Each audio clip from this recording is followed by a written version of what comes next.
এদিকে ইতিমধ্যে একটা বড় খবরের দিকে নজর রাখতে হবে। অপারেশন সিঁদুরের পরই মোদী, নরেন্দ্র মোদী ইউরোপ সফর বাতিল করা হলো। এখনো পর্যন্ত যা খবর পাওয়া যাচ্ছে, ইউরোপ সফর বাতিল। প্রধানমন্ত্রী নরেন্দ্র মোদীর ক্রোয়েশিয়া এবং একাধিক জায়গায় যাওয়ার কথা ছিল, ইউরোপ সফর বাতিল হয়ে গেল প্রধানমন্ত্রী নরেন্দ্র মোদীর। এবং অপারেশন সিঁদুর, যে অপারেশনের নাম প্রধানমন্ত্রী নিজেই দিয়েছিলেন, ক্রোয়েশিয়া, নেদারল্যান্ড এবং নরওয়ে।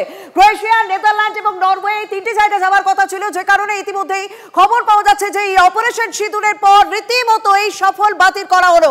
প্রধানমন্ত্রী নরেন্দ্র মোদী তিনি ইউরোপ সফর বাতিল করলেন। যদিও অপারেশন সিঁদুর নিয়ে বিশ্বের বিভিন্ন দেশ ইতিমধ্যে ভারতের পাশে দাঁড়িয়েছে, তবে যথেষ্ট গুরুত্বপূর্ণ সময় এই মুহূর্তে দেশের, এবং অপারেশন সিঁদুরের পরেই সেই কারণে ইউরোপ সফর বাতিল করলেন প্রধানমন্ত্রী নরেন্দ্র মোদী। কারণ আরো বড় কিছু কি ঘটতে পারে, সেই একটা খবর বারবার আসছে সূত্র মারফত। সেই মুহূর্তে দাঁড়িয়ে একটা বড় খবর, বিগ ব্রেকিং বলা যেতে পারে। এই মুহূর্তে দেশ ছাড়ছে না প্রধানমন্ত্রী, তার ইউরোপে যাওয়ার কথা ছিল, ক্রোয়েশিয়া, নেদারল্যান্ড এবং নরওয়ে যাওয়ার কথা ছিল। ইউরোপ সফর বাতিল প্রধানমন্ত্রী নরেন্দ্র মোদী। অপারেশন সিঁদুরের পরে সেই সফর বাতিল করলেন প্রধানমন্ত্রী।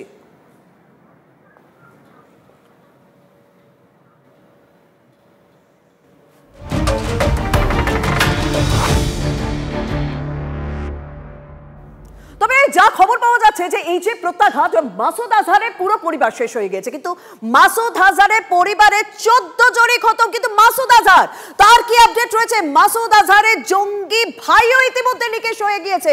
কান্নায় ভেঙে পড়েন মাসুদ আজহার। আমিও কেন বললাম না, গোটা পরিবারকে হারিয়ে হাহাকার মাসুদের।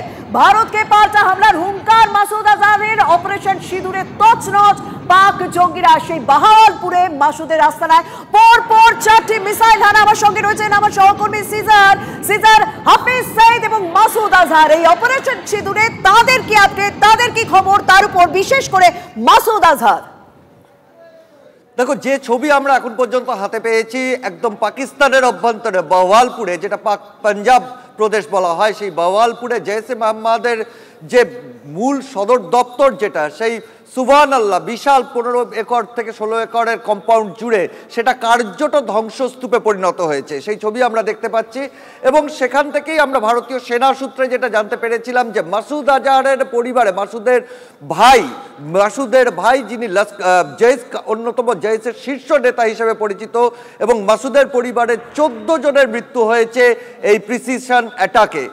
যদিও মাসুদ আজহার অক্ষত আছেন বলেই আমরা এখন পর্যন্ত জানতে পারছি, এবং পরবর্তীতে আন্তর্জাতিক সংবাদ মাধ্যমের কাছে মাসুদ আজহার পাল্টা ভারতের সম্পর্কে হুমকি দিয়েছেন। তার দাবি হচ্ছে এরপরে কাউকে ক্ষমা করা যায় না, অর্থাৎ পাল্টা হামলার হুমকি। কিন্তু একটা বিষয় স্পষ্ট, মাসুদ আজহারের নিজে প্রাণে বাঁচলেও তার পরিবারের 14 জনের মৃত্যু হয়েছে। তার ভাই যিনি তার সংগঠনের অন্যতম নেতা, তার মৃত্যু হয়েছে। বাকি 13 জন তারাও বিভিন্নভাবে এই সংগঠনের সঙ্গে যুক্ত।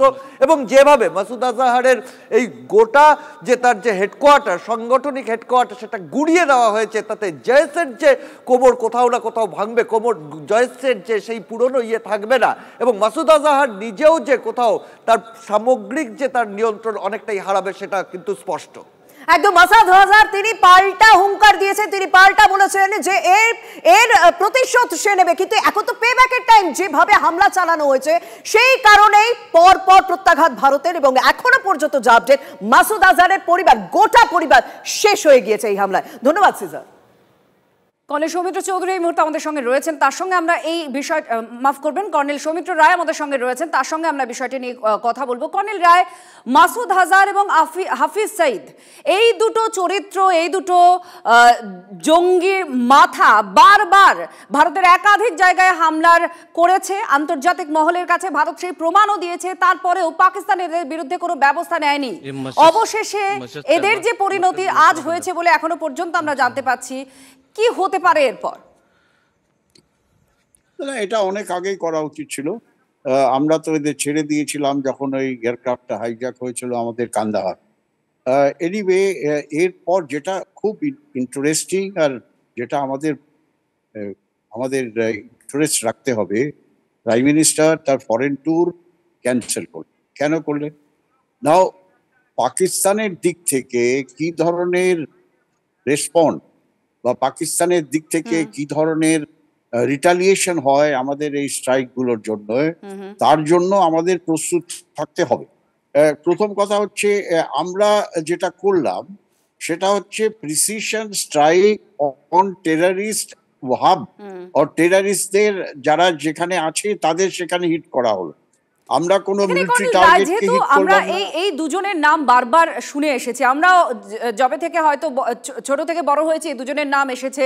কান্দাহারের প্লেন হাইজ্যাক করা, সেই সময় মাসুদ আজহারের নাম উঠে আসা, তাকে রিলিজ করা, একাধিক সন্ত্রাসবাদী হামলায় এই মাসুদ আজহারের মাথা আছে জড়িয়ে, কথা বারবার ভারত বলেছে আন্তর্জাতিক মহলে, কিন্তু পাকিস্তান কোনো রকম কোনো ব্যবস্থা নেয়নি তার বিরুদ্ধে, ঢাল হয়ে দাঁড়িয়েছে বারবার। এই জায়গায় এই স্ট্রাইকে এই পরিণতি, এটা কিভাবে ভারত এটাকে প্রেজেন্ট করবে, বা ভারতের ভবিষ্যতের ক্ষেত্রে যে জিরো টলারেন্স নীতি টেরোরিজমের জন্য, এই নীতিকে কতটা প্রতিষ্ঠা করে?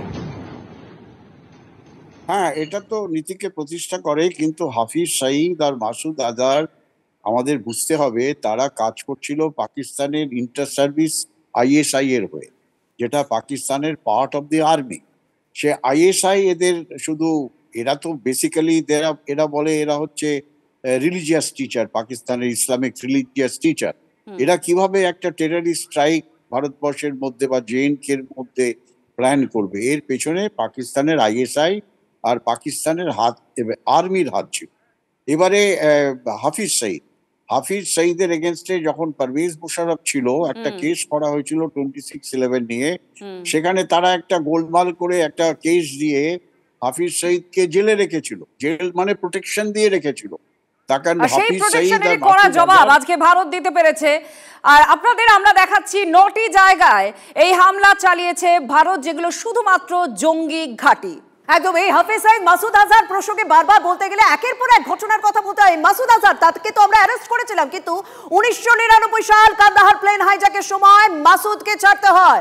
2001 সালে এই মাসুদ আজহারই আবার অন্য জঙ্গি নাশকতামূলক ঘটনা ঘটায়, লস্করের সঙ্গে হাত মিলিয়ে সংসদ ভবনে রীতিমতো হামলা চালায়। 2001 সালে জম্মু কাশ্মীর বিধানসভাতেও হামলা চালানো হয়। তারপর 2008 সেই 26/11 মুম্বাই হামলা, সেখানে তো মাসুদ আজহারের নাম আসে। 2016 সালে পাঠানকোট এয়ারবেসে হামলা, 2016 সালে উড়িতে জঙ্গি হামলাতেও মাসুদ আজহারের নাম আসে। 2019-এ পুলওয়ামায় জঙ্গি হামলাতেও মাসুদ আজহারের নাম আসে। সেই মাসুদ আজহারের গোটা পরিবার শেষ হয়ে গেছে, তার জঙ্গি ভাইও আজ শেষ হয়ে গেছে ভারতের প্রত্যাঘাতে।